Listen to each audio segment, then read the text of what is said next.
I'm just going to remind everybody, this is the session for research institutions. So if you meant to be in another breakout room, you might want to jump out of this one and jump into the appropriate room.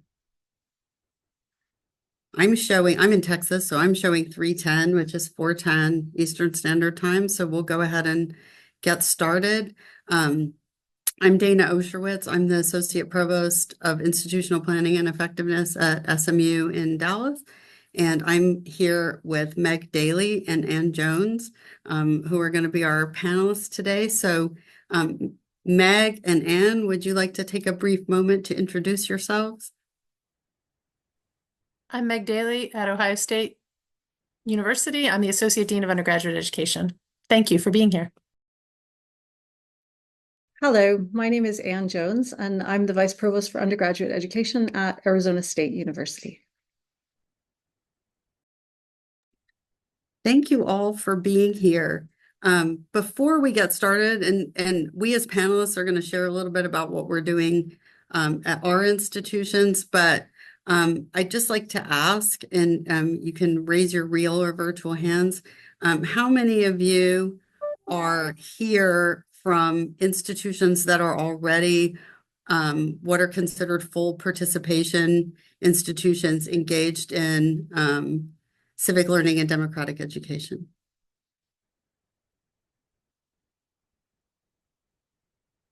How will we know if we are?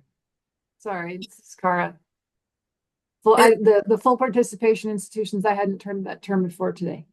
It means that you have some mechanism for ensuring that every student, or very, very close to every student, engages in civic learning and democratic education.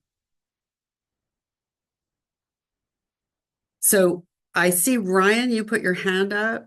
UNLV has this already implemented? Maybe not by that definition. I understood it to be something else. Okay, well, maybe when you hear from Megan and myself, you'll get a sense of maybe what that looks like. So because we're going to talk a little bit.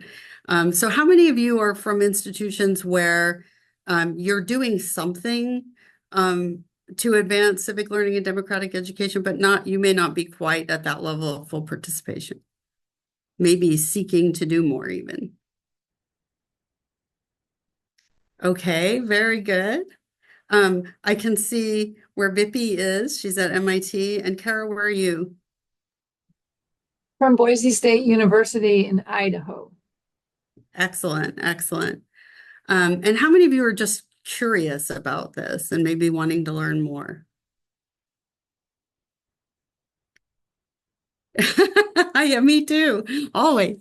By default, I guess it's everybody who's in here. Okay, very good. Well, we're gonna, we, the panelists, are gonna each take a little bit of time to talk to you about what we're doing at our institutions and a little bit about the journey of how we got here. So maybe we'll start with Meg and we'll ask her to tell us what they are doing at her institution, which, if I'm remembering correctly, is Ohio State. Yes, and Jasper, is it possible to share my screen? Yes, one moment, please. Excellent.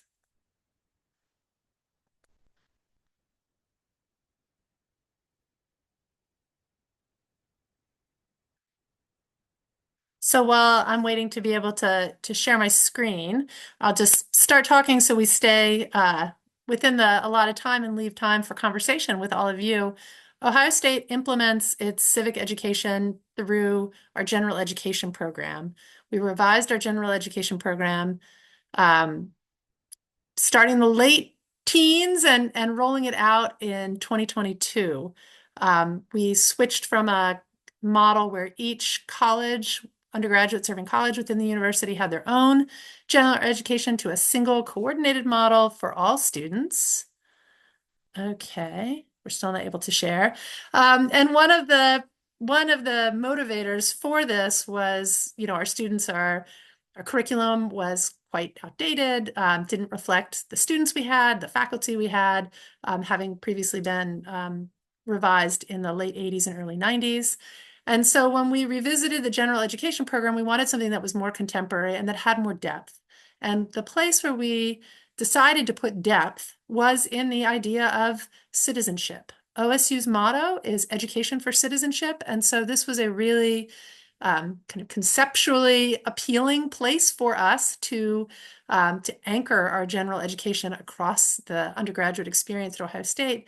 But it was also an anchor that responded to feedback we'd gotten from the community, from stakeholders, business, government outside of the university about what was valuable to them in terms of the student experience as an undergraduate. So one of the things we repeatedly heard was that students coming out of college, it was wonderful if they had specific technical skills, but those could all be taught. What they really needed were students who were able to work collaboratively, work across difference, and really engage meaningfully with the community of colleagues and with the larger community. That was what really added value as a degree holding, an undergraduate degree holding student.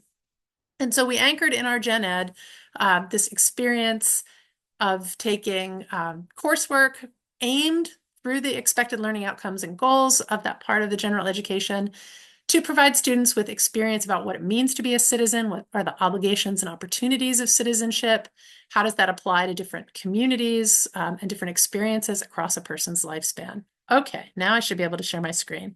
I'm going to be able to jump ahead. Okay, let's see if this will work. Okay, so now that you can see this, you can also see that this work is done in collaboration, specifically with Cindy Zhang and Alan Kalish. But as I said, it's a university-wide program. So I'm just going to skip ahead and just say that in our new program, we have goals and expected learning outcomes. With each program related goal for each element, and have measurable expected learning outcomes. And a big goal is this educated global citizenship with the expected learning outcomes shown there in the numbered part. So it's required, I mentioned this already, the citizenship coursework in what we call the themes. It's more advanced coursework for students rather than just introductory coursework. And it does relate to our motto. So one of the benefits we've found is that this approach to talking about citizenship is that it really is for everyone and it resonates across disciplines. So these are just some examples of courses that we offer in our citizenship component of our general education. We have many, many more options, but you can see they range from public affairs to health and rehabilitation sciences, to psychology, to music. It's really been an exciting part and a shared part of curriculum development that's been very resonant for our faculty. But civic and ethical learning is part of every aspect of our general education. So in our foundations courses, there's an expected learning outcome where they are to evaluate social and ethical implications in the natural sciences, historical sciences, social sciences, etc. So it's a small part of every component of our gen ed. And then in our closing and opening seminars, which we call the bookends, we have specific goals tied to this idea of global citizenship. And here are those from our bookend seminar. So we're building on these throughout each facet of the program. But I want to just highlight that this is not the only place where this kind of programming exists in our curriculum. We have a Center for Ethics and Human Values, which offers a leadership major, lots of courses relevant to civil discourse and ethics, including a civil discourse kind of practicum that they offer. They offer courses in every possible format, and they support a civil discourse project called Listen, Learn, Discuss that's been really amplified in the last year. And in part because of this larger conversation about civil discourse and citizenship, our student government had a successful initiative to have a remote day of instruction on election day so that students can make sure that they can get to the polls, they can volunteer and engage in civic action during this upcoming election. And for us, what's been most gratifying about that is it shows that this is really authentic to the community, to students, as well as to faculty, and that it's kind of all tied together as part of the Ohio State experience. So I'm going to stop there And I look forward to having a conversation with you. Thank you so much, Meg, for that very comprehensive overview of what's going on at Ohio State with visuals, which I will not have. I'm going to now ask Anne to share with us what Arizona State is doing to advance civic learning and democratic education. Well, thanks for the invitation. I do represent Arizona State University. Like my colleague, we've recently undergone a major revision to our general studies program. We have civic education in many, I would call them specific local places and colleges, but it's because of the broad inclusion of civic engagement in our general studies program that I think we are now classified as a full participation institution, because it now creates that set of conditions in which no student will graduate from ASU without exposure to civic education and to the different kinds of pillars of civic education really outlined in that CLDE framework. Uh-oh, do you have technical problems? No, I think we're okay. Okay. So, before telling you a little bit about how our general studies program incorporates civic education, I think it's important to give you a little bit of context of where our really total overhaul of general education comes from and started. So it started as our previous general education requirements had been in place since the 80s. So they weren't fresh. And I think from the minute they passed our faculty senate, probably like at many other institutions, there were minority voices asking to change them. And so we've had sort of low-level discussions forever that had never quite led to complete overhaul. And then the political environment and the requirements of the regions in our state made it necessary that we absolutely had to change our general studies requirements. So that served as a little bit of a catalyst, if you will. And so for those who don't know very much about Arizona or Arizona State University, our starting point for thinking about how we wanted to change the general studies curriculum, we are very much a mission-driven institution, and our mission is articulated in the form of our charter, which I think it's not an exaggeration to say that most people on campus can literally recite, and so I will. ASU is a comprehensive public research university measured not by whom it excludes, but by whom it includes and how they succeed, advancing research and discovery of public value, and assuming fundamental responsibility for the economic, social, cultural, and overall health of the communities it serves. And it's really that commitment to the overall health of communities that I think motivated faculty in thinking about what did every undergraduate who completed a degree at our institution need to know and be able to do, such that faculty really took the charter to heart in designing new requirements for general studies. In addition to what you might call the traditional disciplines of knowledge, right? The humanities, the social science, the natural sciences, mathematics, the faculty decided they wanted to have a collection of interdisciplinary categories included in that general studies program. And there are 4 new interdisciplinary categories that were incorporated into the general studies program. And I'll tell you the names of the first 4 of those 4 categories first, and then tell you how they fit into this theme of civic learning. So the 4 categories are American institutions, governance and civic engagement, global communities, societies, and individuals, and sustainability. And I think all 4 of those fit into our theme of civic learning today in different ways in the context of the CLDE framework.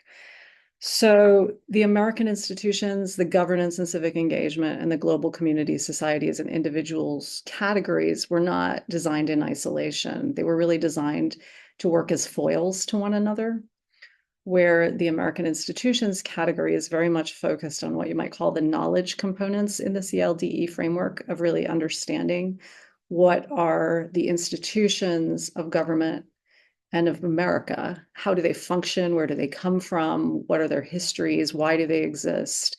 How do you work within them? What successes, what challenges have they had?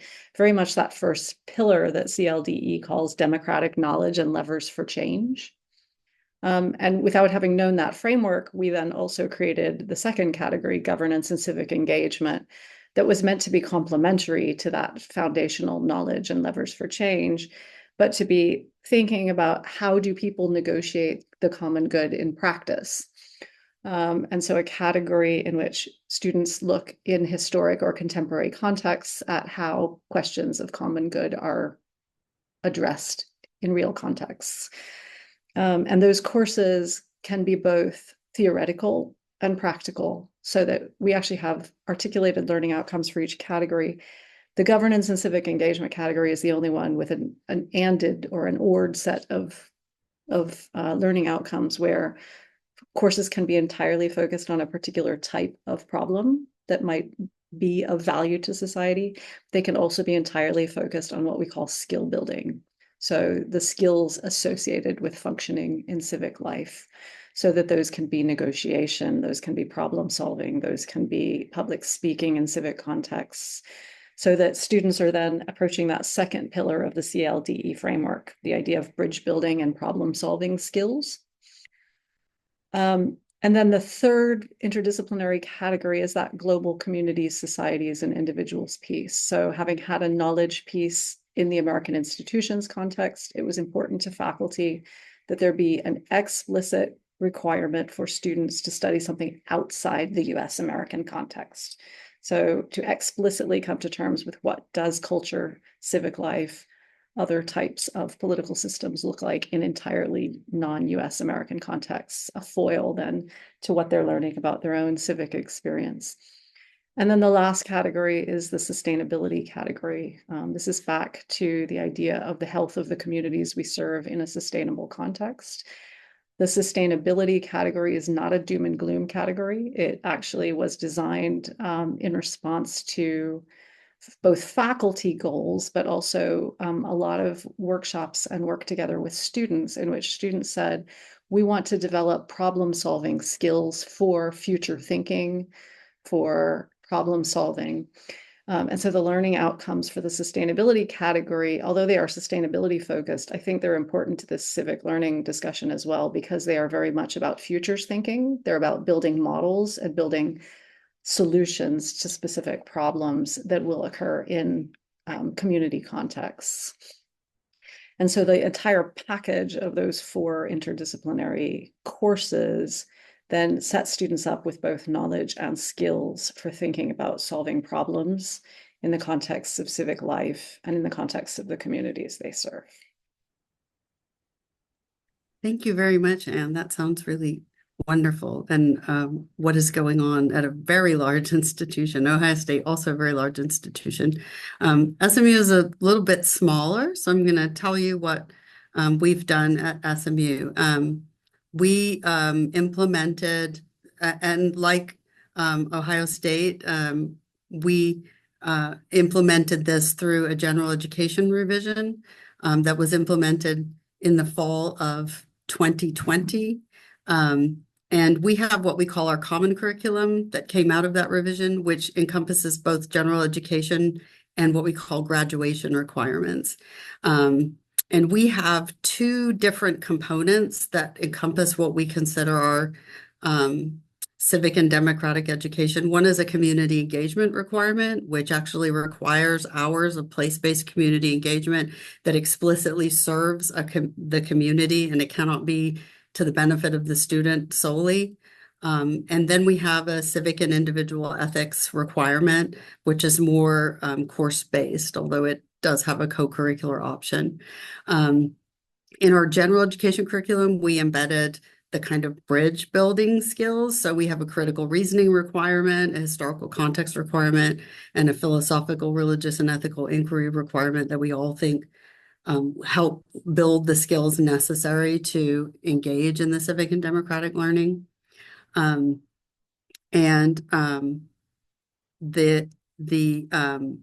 The 2 components that we have, community engagement and civic and individual ethics, are distributed in the courses that exist in the same model that Ohio State has. So we have a broad range of courses. I have a colleague that teaches a course on the Rwandan genocide that meets this requirement. I have another colleague that teaches a course on the ethics of collecting looted art.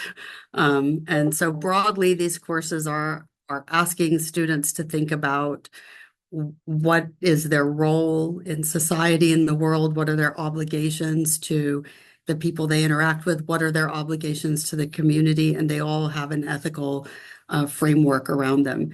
And the community engagement requirement requires 20 hours of service, as I said before, to the community. Just like Ohio State, we have a lot of other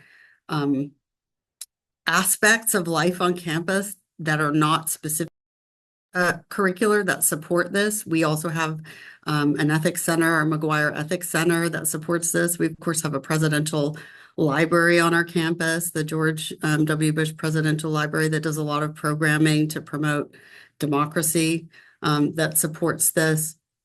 We also have in our residential commons, we have a place-based community engagement project called Engage Dallas, and all of our residential commons have engagement relationships with organizations that serve the community.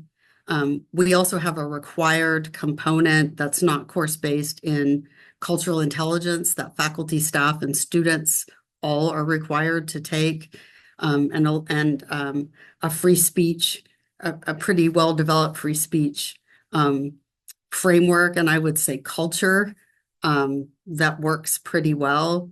I'm very proud to say we had no issues last year after the October 7th incidents. We did have groups, even we had pro-Palestinian demonstrations. We hosted the empty Shabbat table that our Hillel chapter organized, and our students on their own, with engagement from us, mutually agreed that it was not productive to counter protest one another, but rather to let everyone have their voice. So I think it's fairly well embedded in our culture here, that this is the way we do things. We also have a very strong culture of shared governance. Unusually, we have always on our board of trustees a student member who is a voting trustee and a faculty member that is a voting trustee, and we have those on all board committees as well. So I think for us, this exists in a framework that is shaped by institutional mission, as others have said, and that really is consistent with what we think our values are. I think we've all talked about what's working wonderfully well in our implementation of this civic and democratic learning on our campuses. But I think before we turn to involving our participants, it might be good if we take a couple of minutes each and talk about challenges that we faced in getting here. So Meg, why don't we go back to you, and can you tell us some of the challenges that Ohio State faced in implementing them? Sure. So I think, a lot of the challenges were bundled into passing a revision to the general education program across a large decentralized university with multiple levels of governance, where we had votes and COVID. And anyway, beyond the problems of actually getting to a new GE, and again, many of those challenges were specific to our governance model, although I think there's often general challenges around buy-in, around faculty participation and governance that are shareable. Since we decided to go in this direction, I think the most significant challenge for us has been in course development. Post-COVID, in the COVID period and then post-COVID, faculty time for developing courses is limited. And this is the real focus on citizenship in this themed part of our gen ed requires a lot of new courses. And while that's exciting, it is also time intensive. I think faculty are more than ever aware of portable versus, locally tied investments in their time and effort. Faculty don't lack for creativity, and post-COVID, we're seeing more faculty make decisions about investing that creativity in the research enterprise and in professional development that is less tied to the institution. And that makes a lot of sense, but it makes it challenging to have the breadth of courses and the fullness of participation that both the effort to revamp the GE and that students want. So there's tension there around course offerings for us. I think that's the most challenging part. We're just now rolling out our assessment. And again, all of this by design is very intensive of faculty time in terms of having faculty design the assessment and consider the courses and how well they're meeting their expected learning outcomes and goals. And for us, that's just been a challenge. There's a lot of demands on faculty time. Everyone wants to be involved when we're thinking about it, but then when the time comes, people are busy. They've already made commitments. And so thinking about how to just build this into the cadence of work, how to have this work recognized and supported, rewarded. These are the things that we're really struggling with, or that we're facing, that we're confronting. I think struggle is a too strong a word, but that this is what we're confronting. Thank you very much. I will say some of those challenges sound familiar. Anne, can you tell us a bit about the challenges ASU has faced in rolling out their CLDE framework? Yeah, I think in some sense, Meg and I are in a similar point in our journeys, and both having done, significant changes to gen ed, I feel a little bit of PTSD as I think about voting and senates, and I don't want to tell you all the curriculum committees that exist at ASU, but and I'll add a piece of it because I think it's important to the context that we had conversations going on about how we wanted to change general studies, and we even had a pilot project running when our Board of Regents said, and here's a new general studies policy you must be compliant with. And so faculty certainly saw that as heavy-handed. And they certainly, some of them felt that it was a politically motivated decision, right? And so there was a cynicism around what was included in the Regents policy that had to be addressed. That was a significant piece for us. I think the good news part of the story is that the response to the cynicism, instead of like putting your fists up and saying, no, I'm not going to play with you, was to then become very, very creative and say, within the framework that we've been given by the Regents, how can we now achieve the goals that we think are important for our faculty and our students, and for what we believe an undergraduate level educated student must be, right? I think that this kind of integrated package of 4 requirements that interplay with each other is a result of saying, you can prescribe your bit, but we're going to think bigger than you, right? To which I laud the faculty that I've worked with. To get there, right, we created a process that involved faculty, staff, and student stakeholders from our 17 distinct colleges that teach undergraduates across 4 major metropolitan campuses, right? So there's a logistic issue. And that was just the first stage. And then we created a process whereby all faculty on campus could comment on the proposal, right? And opening an academic proposal up to 6,000 faculty is a non-trivial undertaking. And I see Meg laughing because now I have PTSD activated from right. But I think that faculty buy-in is probably one of your most important challenges. And that's what I hear in Meg commenting around, how do you convince faculty to make new courses? And I think that's a struggle in all new areas of curriculum development, but especially in general studies where people maybe don't feel the same level of attachment to it as they do to the disciplines they teach in. And I think they rightfully, in the context of talking about general studies, if we're going to introduce civic education, they ask, does that mean we're going to have less of X? Right. And so framing how civic education is connected back to all of our disciplinary goals, I think is really important to having success in that area.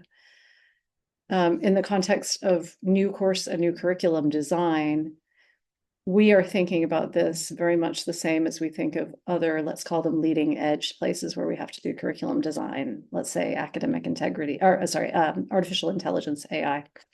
Or, how do we revise our courses to ensure they have integrity? We are thinking about how do we construct and deploy models in which faculty from across disciplines can work together to create shared spinal content that can be leveraged in different contexts. So for example, my academic discipline is chemistry, but if I wanted to be creating a course in that governance and civic engagement category, thinking about, for example, how have we navigated clean air and water for people, right? What does it mean to regulate air and water? And how is that connected up to what chemistry can do, or how does chemistry support that? It might be a really hard thing for me to put that course together because I'm used to teaching the chemistry aspect of things. And so we are looking more and more at how do we create shared assets that align with the general studies curriculum, that people from different disciplinary contexts can already start to think about what has worked for assessments in this category, or what shared information do students need as a knowledge background before they can start engaging in projects. And faculty, that's not taking faculty academic freedom away. At least that's not how they're seeing it. They're seeing it as increasing the labor on the things they want to be doing. Thank you very much. Those are all shared governance curriculum committees, and a lot of those challenges I think are the same. I'm at a private university, so I don't have to worry about Board of Regents telling us what to do, because our board doesn't do that. But we had some similar challenges, but most of our challenges actually came about because we rolled out our curriculum during COVID. And you might say, why did you do that? Well, we were strongly encouraged by SAC-COC to roll out our new general education because they told us we were going to fail the standard on general education if we did it. But as a result of that, we have very detailed rubrics and learning outcomes, and we have also what we call course content criteria for courses that describe what a course must look like to fulfill a component. And because we rolled out early, we didn't really have time to test all of this out before rollout. And so what we found, particularly with the civic and individual ethics requirement, was that the rubric that we developed in the learning outcomes and the course content criteria were really not very clear to faculty, and a lot of faculty weren't clear that their courses actually fit in this component. So one way we addressed that is we did a revision, faculty-led revision of the rubric over the summer. And the rubric that you see is new. It was approved and implemented this fall. And as part of I heard somebody in the previous session mention the QEP, the Quality Enhancement Plan that SAC-COC schools all have to do at reaffirmation. And part of ours was about strengthening our gateway courses. So we actually used some of the QEP money, or using it this year, to recruit and train faculty to develop additional courses for civic and individual ethics. And we've done that for some other components in the curriculum, and it's worked really well. For community engagement, obviously rolling out in COVID, that made it impossible for our first 2 cohorts to meet that requirement. So we did have to waive it for them. But it is in place for all of the cohorts subsequently. And so I think we feel like we've mostly overcome the big hurdles that we had.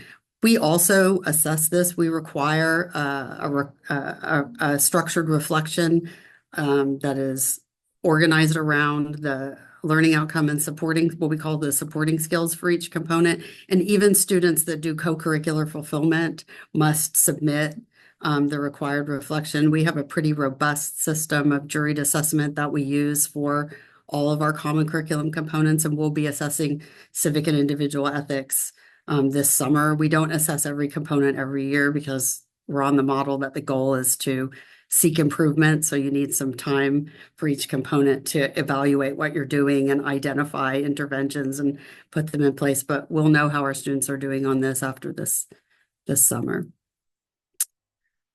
So you've heard from us, and now we want to hear from all of you. And I'm going to ask you to maybe take a moment and look at the elements of the CLDE framework. I might put the summary of them in chat just to remind everybody the different components about what goes in to CLDE. Students' purposeful civic engagement, democracy and levers for change, bridge building and problem solving, practical experience and projects, and career-related civic and ethical learning. I'd like to ask all of you just to take a minute to reflect on that framework and maybe where your institution is relative to each of those things. I'm going to give you a minute to think about that, and then I'm going to ask you a couple of other things.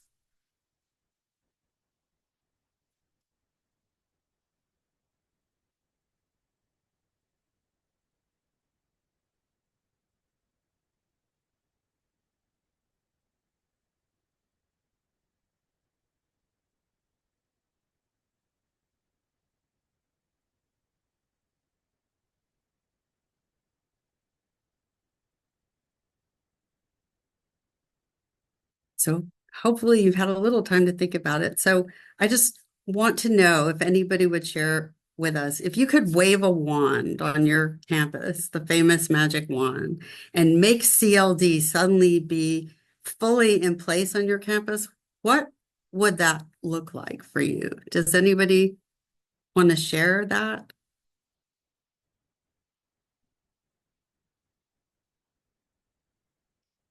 Yes, Kara. Hi, everyone. I'm Kara Brasha from Boise State University, work in the Center for Teaching and Learning as the Director of Service Learning. And I've been involved in gen ed retooling, so I could relate to a number of what you said earlier. And we actually came out of gen ed retooling with a civic engagement requirement or using the AAC-NU civic engagement rubric. And then the first group of faculty who were to implement it in the UF 200 class, required sophomore class, took it out. And that was, so my dream would be that it would be back in. That's what it would be. But we have a lot of non-curricular bridge building at sort of the president's level. We have a very strong service learning program and a lot of partnerships with career services. But career services and their career education is not focused on civic and ethical learning.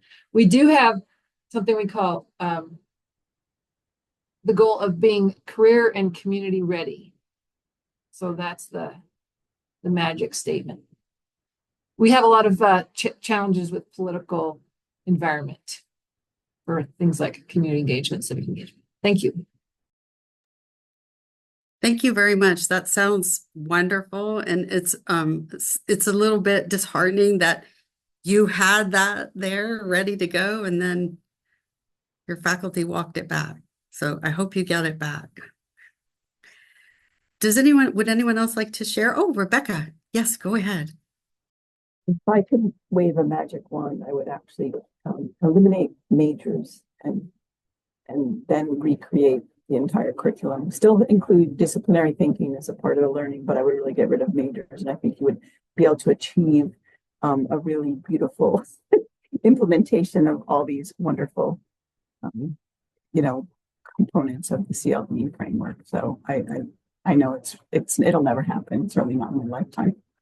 I do want to say, I really did have a question though, especially for Meg about the Ohio State emphasis on citizenship, because you had this lovely slide and the way you talk about global citizenship, I get it, but you had a slide that said citizenship is for everyone, but it's not for everyone. So I'm wondering if that comes up as a challenge, and it's definitely challenged in Texas and elsewhere for many of our students and our residents in the state.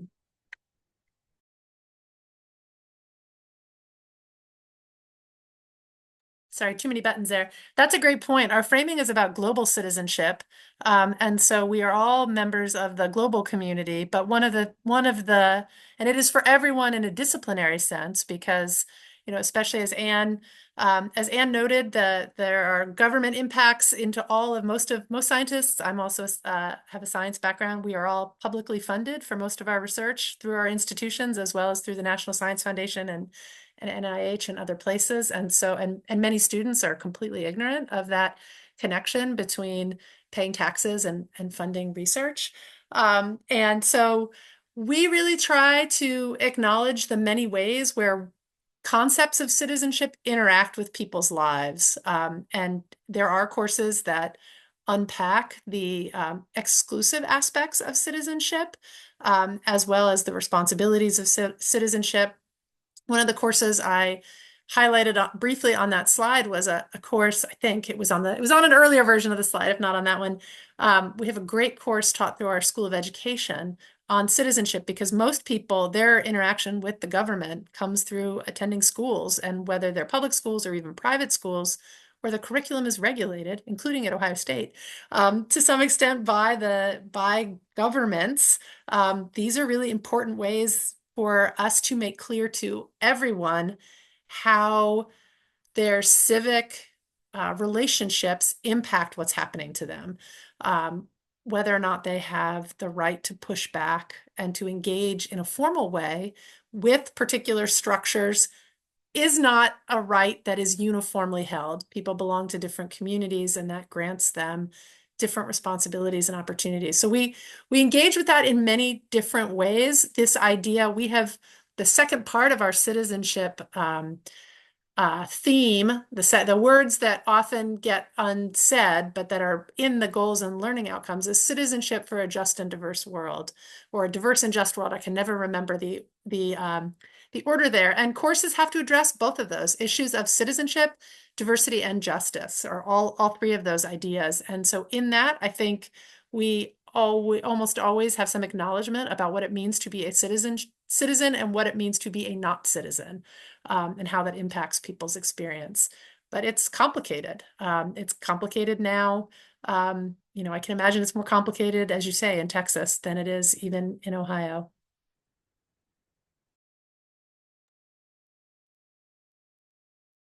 Thank you for that question and that response. And I love Texas, but it is complicated.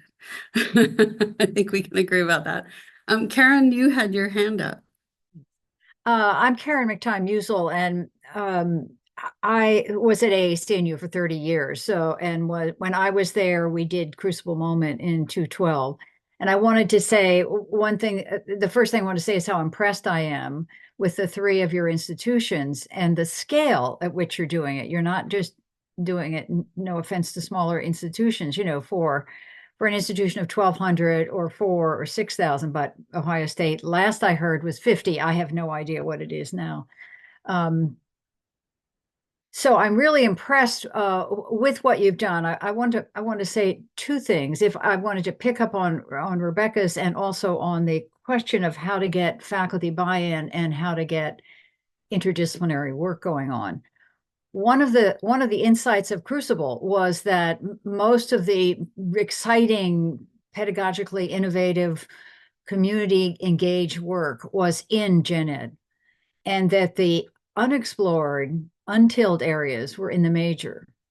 And so that was the piece I picked up for AACNU to pick up in the post, in the coalition that we created. Different people picked up different things, and that's the one we picked up. So I ran a series of grants working with discipline, saying to the major, finally, what would it look like to do civic work in chemistry? What would it look like in accounting? What would it look like in English? And to actually burden the faculty with the intellectual richness of that question. And Ohio State was one of the disciplinary groups that went in that was working on its anthropology work.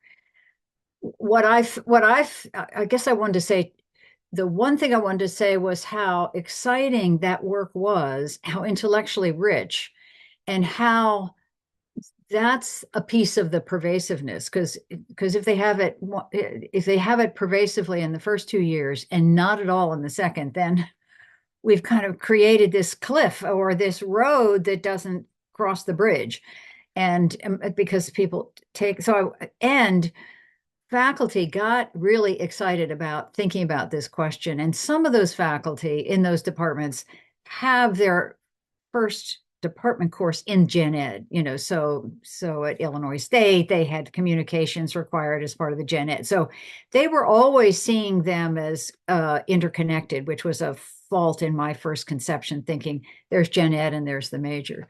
So the question for you all, you know, is do you actually have some sense of your departments that are taking, you know, many of them did social responsibility as language that worked across, but they all picked their own language that worked for their discipline.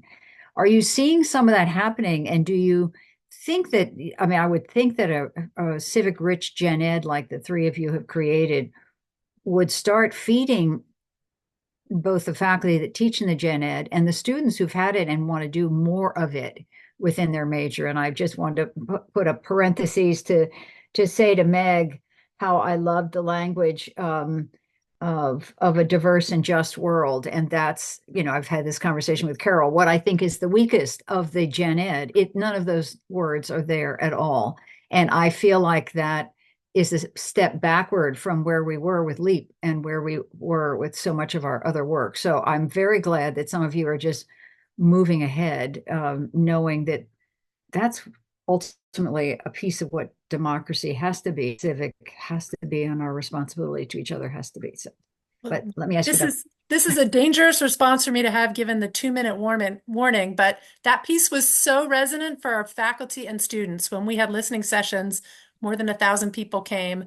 They really wanted us to engage with issues of justice and diversity and citizenship. And so we felt that this was very important in our gen ed. As I said, our stakeholders really want our students to be able to work across difference.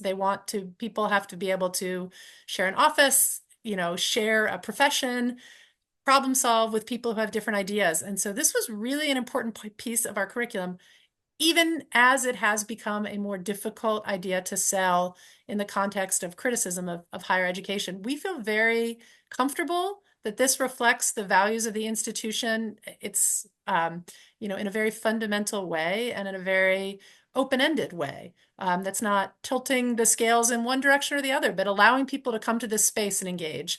And that's kind of what we exist for.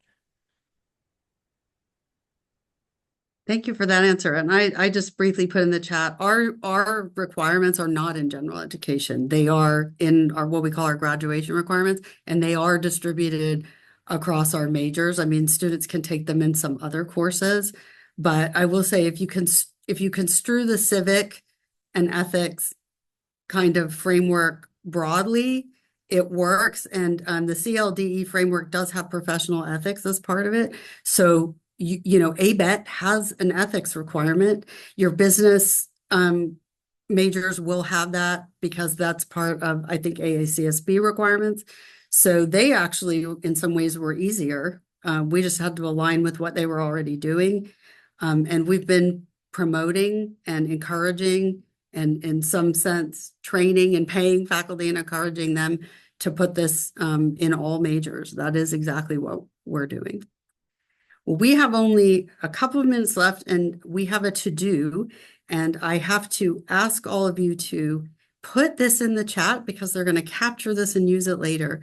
But I am going to ask you for a commitment from all of you in writing about one thing you're going to do or try to do to advance civic learning and democratic education at your own campuses. And if you would, please put that in the chat. And while you're doing that, I will thank Meg and Anne for sharing with us their experiences at their institutions and their wisdom and their lessons learned. I think those were really wonderful accounts of heroic efforts to do civic learning and democratic engagement at very large state institutions. That's, to me, a really challenging environment to do it. And I want to thank all of you for your interest and commitment to trying to advance this at your institutions. And then I'm going to remind you that there is a keynote address coming up at 5:05, I believe, Eastern Standard Time that follows this session. So please put your answers in the chat if you haven't already. And Jasper, is there going to be a link to go back to that main session or a separate link we can share in the chat for people to go to the keynote? Everyone will be bounced out of this room back into the main session. Thank you. Well, thank you all again. I think we're at time. And lovely, I'm seeing all these answers in the chat now, so appreciate that.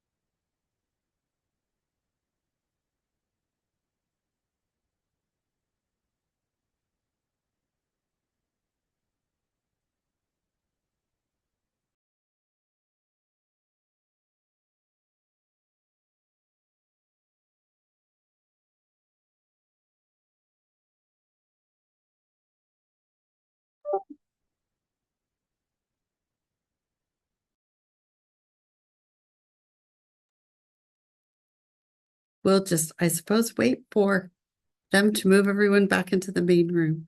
Yes, I've just been given word that we will actually close the rooms at 5:05, which was our original intention, but we started early and thought we would end a little early, but that is no longer the case. So great time for any final questions or thoughts. I have a question for Meg and Anne. So are either of your institutions also compensating faculty in some way for course development or like releasing them from a course to develop additional courses? We did that initially in the very first few years once we knew the GE was coming, and then kind of right up to it. But now we just, I mean, course development is something we expect faculty to do. And so now it's, we're doing a lot to support them through our Center for Teaching and Learning. In some cases, we also have the same GE on our regional campuses. Faculty there have a much heavier service and teaching load. And so we are offering some compensation for particular things, to have courses online, to do certain, pedagogical things within the context of the GE. But generally, we're now in year 3. It's kind of, we have an enrollment-based budget, so there is an intrinsic advantage to having GE courses that are popular and visible. Yeah, I can emphasize that our funding to units is also almost entirely directly enrollment based, right? And so that is a big incentive for academic units. There is at present no specific funding of courses linked to them only being general education courses. I think probably analogous to Meg, we do sometimes have funding initiatives for course development, but it's usually for some very specific strategic priority, so that generally across general education, that is not the case.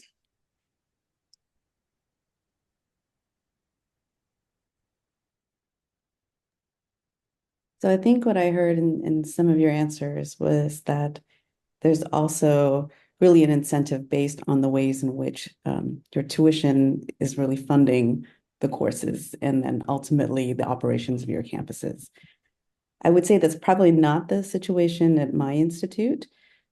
And I think maybe a challenge we also face is that we have faculty that really see themselves, like all faculty, experts in their domain. And just that challenge of being imaginative about how to embrace this other way of thinking and education into their existing courses is very difficult. And that's it, whether we're talking, they're what we call graduate general institute requirements, which would be your physics, chemistry, biology, all the STEM courses, which are so intensive already. Like, I don't even think we could imagine trying to touch that. So we have the an opposite sort of opportunity, which is in the major actually. So it's in these upper level, like project-based courses that we find a lot more opportunity to engage with faculty that are at least interested in doing community engaged work, at least. Although I will offer a counter narrative as an instructor who teaches freshman chemistry. I'm teaching freshman chemistry right now, and my class is designated an RGS Gold program. So even though it's a science course, the requirements that I teach do have changed slightly.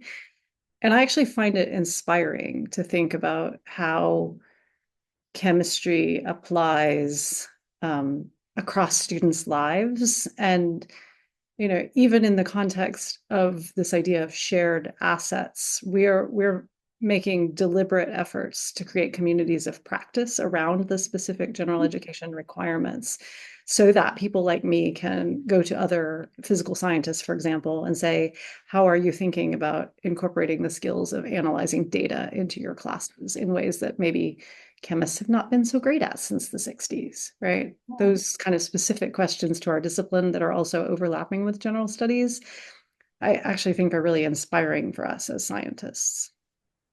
Thank you for that. And I would also say I should have put that into my response. We are really trying to develop some communities of practice. And so that's actually something I'm definitely pulling out of this talk with you all. Just encouragement to continue that.